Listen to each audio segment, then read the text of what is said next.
Now that my mom's here, we can start. I'll call you out from up here if you walk in the door. Dawson knows all about that. All right, so the last few weeks, this is, I think, week number 4 that we've been in culture. We've began to look at being a Christian in a anti-Christian world, and specifically in the country that we live in, as the country begins to drift or continues to drift further away from God and biblical standards. So last week we took a longer look at the natural conflict that is between the human race and our culture that we live in, the society that we've created, and the gospel. And human culture preaches self-love and a lot of false godlikeness. And then the gospel, of course, is God and is love. So there's going to be natural conflict. There's going to be natural confrontation when the two come together. And so God created the whole world. This last week we talked about how God created everything. He created man. He created the world that the man lives in. And so as the creator, he gets to determine what is right and what is wrong. He gets to set the guidelines. He gets to set the rules, and he gets to do all these things. And as the creation, we're supposed to just follow along and do what we're told and listen and be obedient. However, sometimes we get to feel like we are God, or we have this godlike feeling, even though we wouldn't say that, hey, I'm God or anything like that. But what I mean by godlike is we start to try to redefine what is right, what is wrong, and we begin to try to make the rules or bend the rules or stretch the law or however. And so we're unable to do that because first off, we didn't create anything. We're not the master. We're not the king. We're not the ruler. We're simply the creation. But when we have in the past tried to, and it's obvious now in the times that we're living in, when we have tried to redefine what's right and what's wrong, when we begin to try to redefine the boundaries, we let it get out of hand because we don't have the same knowledge that, of course, God has. So we allow those boundaries to stretch and be stretched out of proportion to where there's no limit to what we're really capable of. And really that's where we get into trouble, and that's where we're going to be at tonight, right? From the moment we were born, we have been torn in between two things: the fact that we were created by God and the fact that we have been corrupted by the world. And because we were created by God, we have good inside of us. And because we've been corrupted, because we have corruption in our life, then we have plenty of evil as well, right? So David Platt in the book calls this the irony of the human condition. He says, because at all times we are capable of doing good. With every situation that you come across in your life, you have the capability of being a good person, of doing what is right, of making the right choice. But at the same exact time, while you have the capability of being good and being right and doing the right thing, you at the same time have the capability of doing what's wrong. So everything in your life, every decision you make, you have the capability of making the right choice, but you just as much have the capability of making the wrong choice and doing the wrong thing. John Scott said it like this, and I thought this was pretty cool. We are able to think, choose, create, love, and worship. But we are also able to hate, covet, fight, and kill. Human beings are the inventors of hospitals for the care of the sick, of universities for the acquisition of wisdom, and of churches for the worship of God.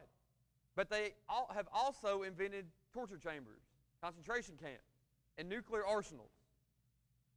This is the paradox of our humanness.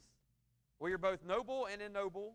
We're both rational and irrational, both moral and immoral, both creative and destructive, both loving and selfish.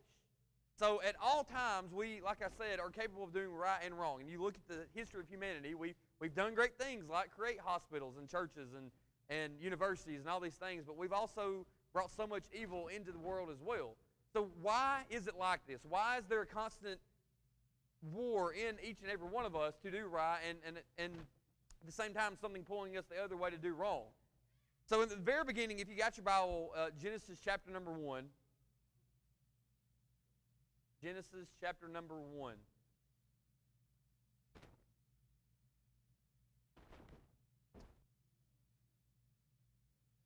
We were created in the image of God. So our goodness, whatever that's good about us, comes from God. Anything that's inside of you that is good, it's not there because of you or how special you are or how good you are. Anything that's good inside of you comes directly from God. Genesis 1, verse number 27.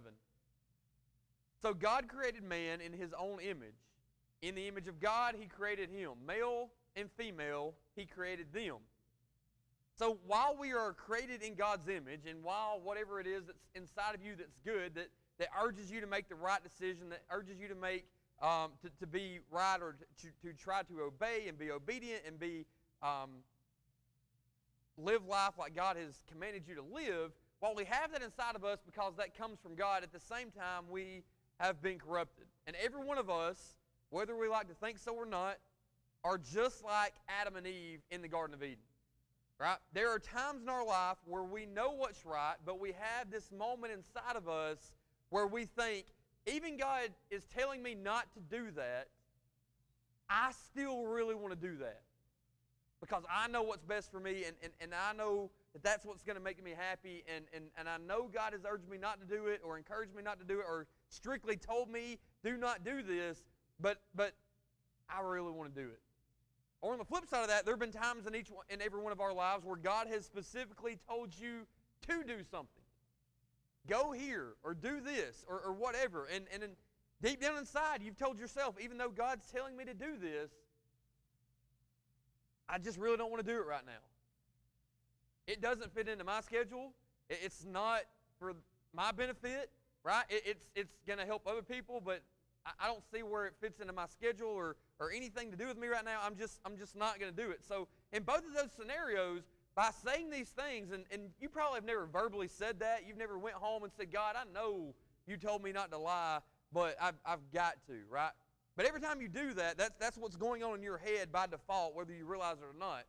By doing those things or saying those things or refusing to obey, you're really just rebelling. And by rebelling, you're saying, Christ is not Lord over me. I am my own Lord. So somebody, real quick, define Lord for me. The word Lord. Not Lord as in God, but just the word Lord.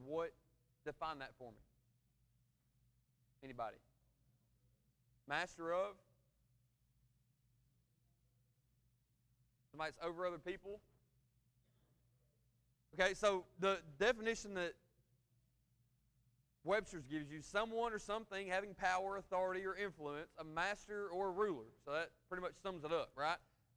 So with this definition in mind, and I feel like we've done this before, when you think of your life, would this definition, someone or something having power, authority, or influence, I highlighted influence because that's the word that really stuck out to me in this definition, a master or a ruler. When you think of that definition of the word Lord, would this definition better describe Christ's role in your life or your own role in your life? So think about your day-to-day. Think about what it is that you did, whether you went to work, whether you're at home, whether you was at practice, whether you was cutting grass, whatever it is you did today. Think about why you did what you did. Not as a whole, but think about the small decisions you made along the way. When you was at work and you was having a conversation with this person, why did you tell them what you told them? Why did you act this way when something went bad? What influences you in life the most? Can you really say that today Christ was a bigger influence in your life than your wants, your ideas, your motives were in your life? Because if you put it that way, most of us right now would say, if I were to ask you, who is Lord of your life, you're all going to say Jesus Christ, because we've been told that in order to have salvation, we need to give up our life and make Him our Lord. And so we're going to say, well, Christ is my Lord. But if you look at your life today, you look at how you lived your life, or for the beginning of the week, from Sunday to the day, if you were to look at every decision you made and you were to go through your life with a fine-tooth comb and pick out everything that you've done, would you say that you influenced your life more, or did Christ influence your life more? That's going to tell you who your Lord is. So many of us, a lot of us, are living life right now in a rebellious way, and we are telling ourselves, whether we know it or not, whether we admit it or not, whether we even realize it or not, A lot of us right now are living a life as our own Lord because we are the only thing in our life that has power, authority, and influence over us. We're the ones that influence our life the most. What we want, what Rick wants, what makes Rick happy, what Rick thinks is best for him, that's what's going to influence my decisions, not that Jesus Christ wants me to do this, or not because God instructs me to do that. That doesn't influence me right now as much as I do, and so by this definition, I am my own Lord. And that's not any different than the rest of the world. So even though God has created us, we all have this decision to make in our life. Who is our Lord? Who am I going to follow? Who am I going to give my allegiance to? Because He created us, and if you study, He created us in order to worship Him, to glorify Him, and to love Him. That's what we were created for. But He's not going to force you to love Him, to worship Him, or to glorify Him, right? If you go out right now, and this doesn't work in this country as well, because I tried, if you try to force someone to be your wife, I'm just kidding, I didn't really. They're not going to love you as much as you find someone that just, really likes you for who you are and loves you freely, right? It doesn't mean as much. If we were living back in the day where Mom and Ricky Dale had to make a deal to get me a wife, right? They couldn't have done as well as I did for myself. Wink, wink. But it wouldn't have meant as much, right? Whatever it is, whatever relationship, if somebody's making someone love you, it doesn't really mean a whole lot. God allows us the ability, gives us the choice to love Him. Or He doesn't force us to love Him. He doesn't force us to worship Him. He doesn't force us to glorify Him. But we were created to worship, to glorify, to love Him. But that decision has to be made by us. We have to willingly make the decision that we're going to love Him with our life, that we're going to glorify Him with everything inside of us, that we're going to worship Him from the moment we get up in the morning to the moment we go to bed. However, a lot of us are making the wrong decision. Because if you look at your life, or you look at the lives of people in this country by overwhelming majority, many of our lives at the end of the day, it's all about myself. It's all about me, what I want, what I need, what makes me happy. Romans chapter 3. Romans chapter 3, verse number 10.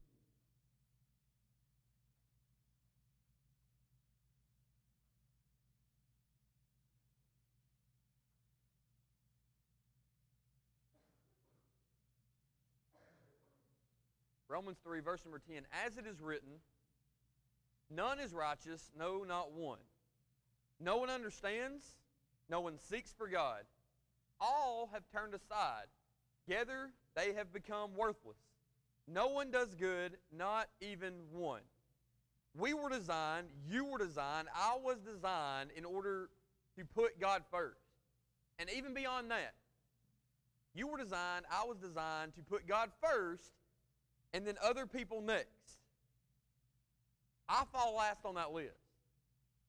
If you were to line up all the things that I'm supposed to be loving on, Rick's at the very bottom. But we flip-flop it, right? We don't do a whole lot of anything that puts God first, and we surely don't do a whole lot of stuff that puts other people in front of ourselves. We've been taught by the world from the moment we had started learning anything that you put yourself first and you make sure you're taken care of, and then others will fall into place.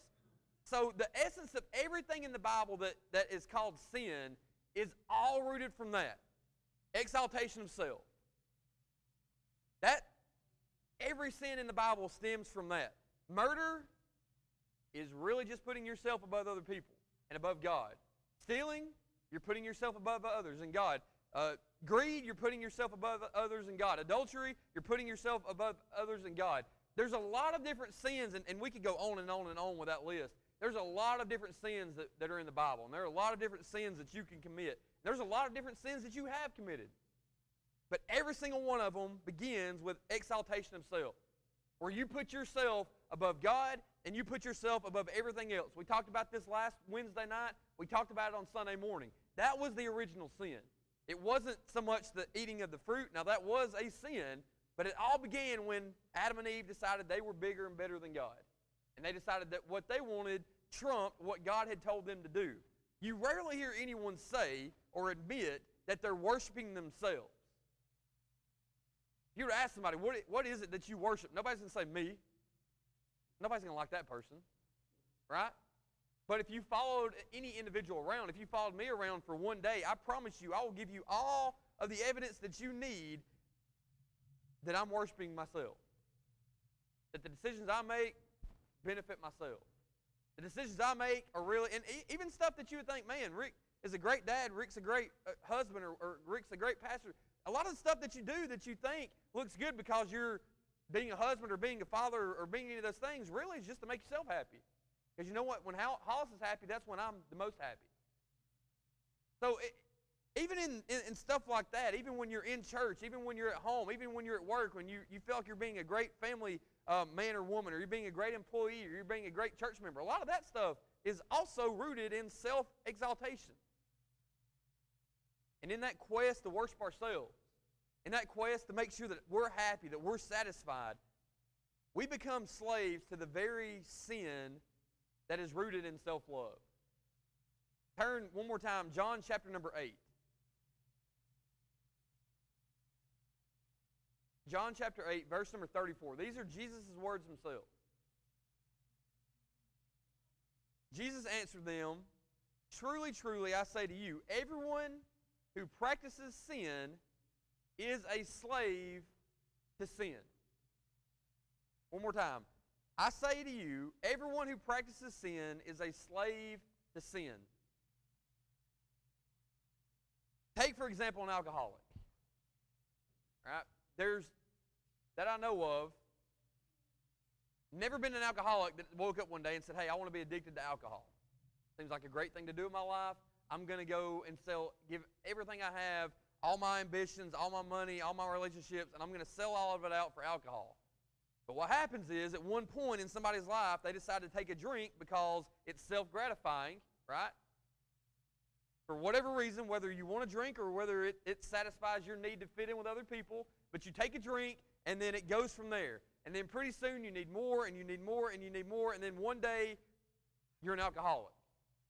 And you're a slave to alcohol because at one point you needed personal gratification, thank you, and you just went further and further with it.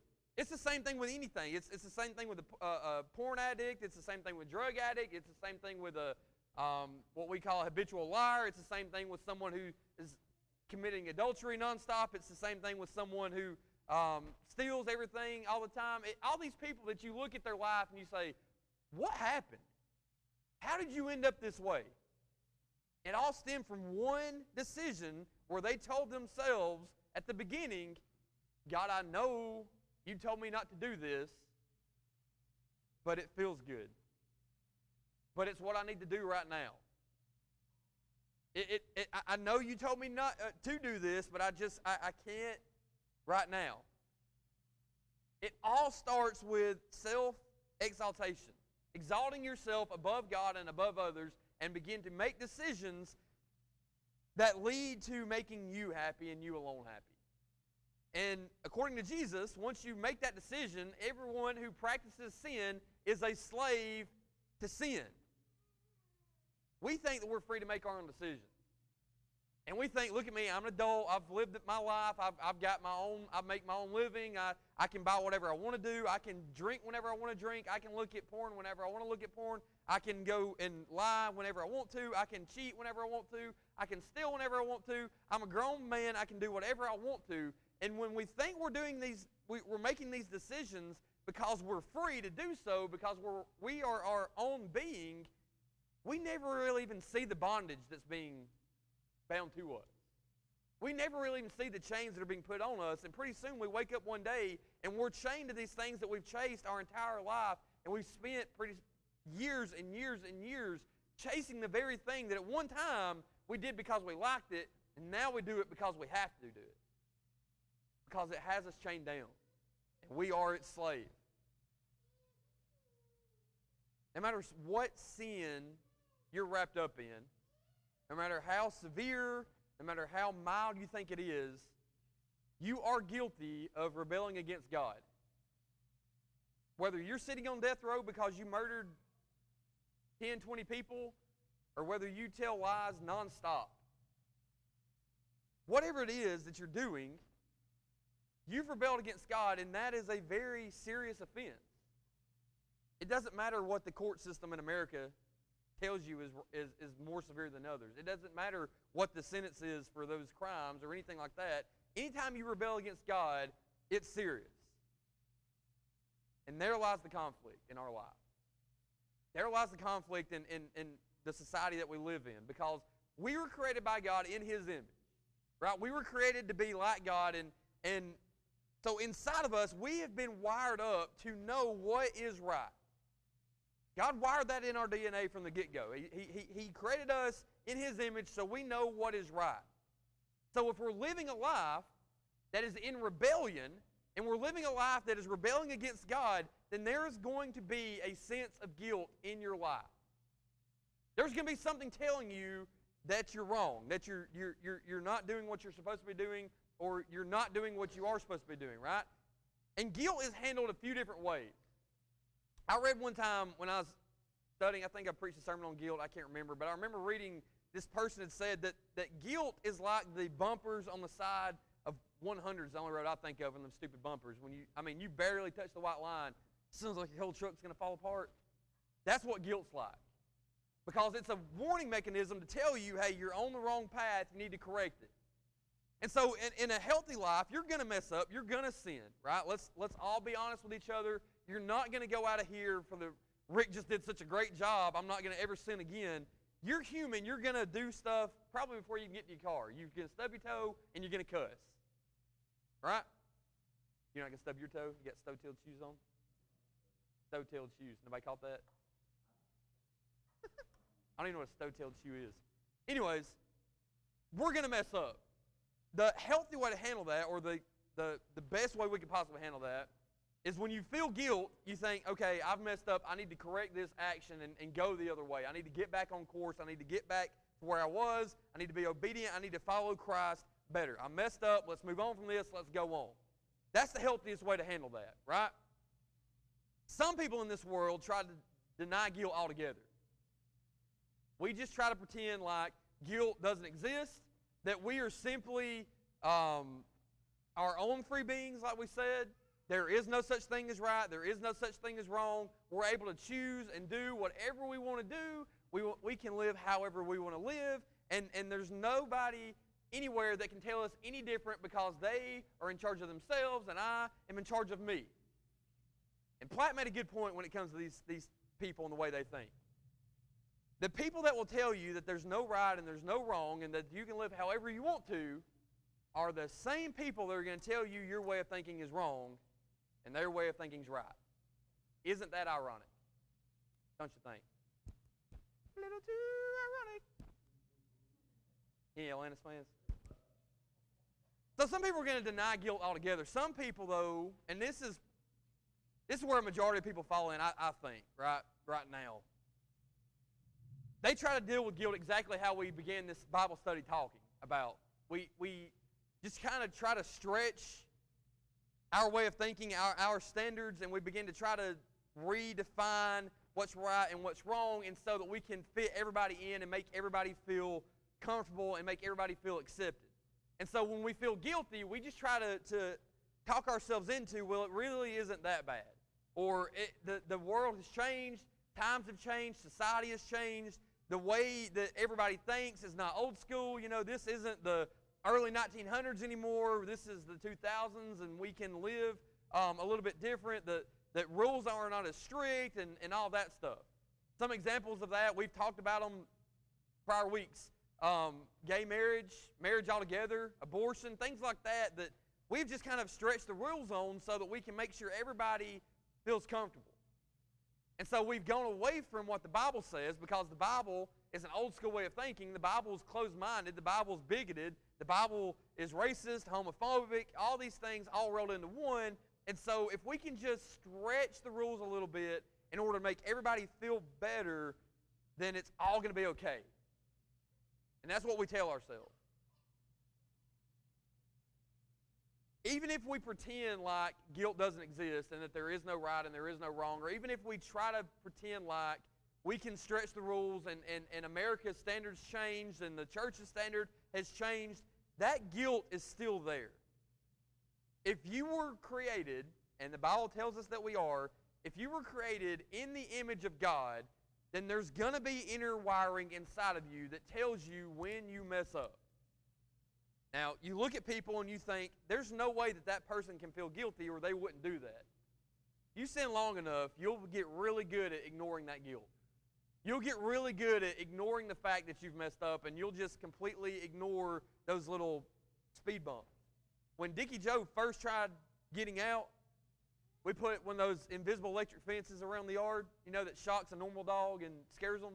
Dickie Joe figured out that if you run far enough, that thing will cut off. And you can just keep on running all the way to 2 county roads over. In our life, we do the same thing. If you sin enough, you just keep running until you just can't feel the zap anymore. It's not that the zap's not there. It's not that the guilt's not in your life. We just feel like it's not that big of a deal anymore. We let our own self-standard, our self-image fall so far that we're just okay with it. But there is guilt. There is wrong.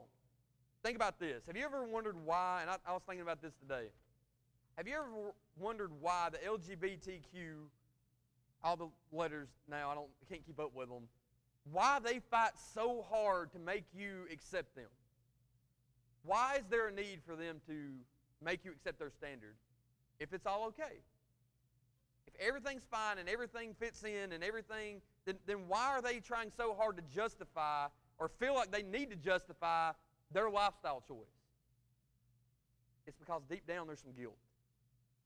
There's something that's not right, and there's something that they're battling that they need to bring up, and they need to force you to be okay with it so that they can be okay with it. And not just them, there's plenty of other things that just popped off the top of my head. So every single one of us are guilty. Every single one of us have rebelled. Every single one of us are doomed if it were not for Jesus Christ. And that is why every one of us that has ever lived, every one of us that are sitting in this room right now, are in desperate need of Jesus. So we're going to stop right there for tonight. Jimmy, will you close in prayer?